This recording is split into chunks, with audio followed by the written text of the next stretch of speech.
Zdravím vás lidi u 14. dílu jménem Osobní klid. No, pokaždé to není top, ne? Třeba být doma, já už nevydržím 15-20 minut, já přijdu doma, protože přerušil ani ven. Mehy. A hádej, co teďka bude za dobrou pochoutku. Pizza na rožku. Věříš tomu? Jo. Takže teďka se jde podávat pizza na rošt. Máme tady extra.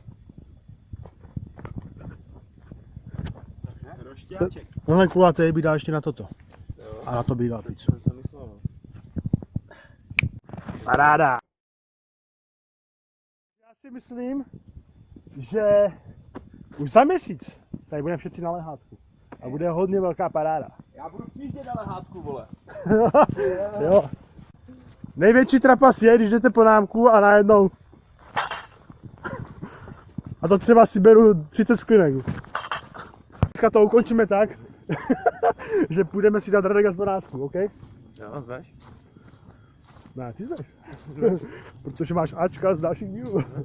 A on to nahradí, bude slavit narozeniny svých 30, takže každý vypije 30 Radekastů. Povinně.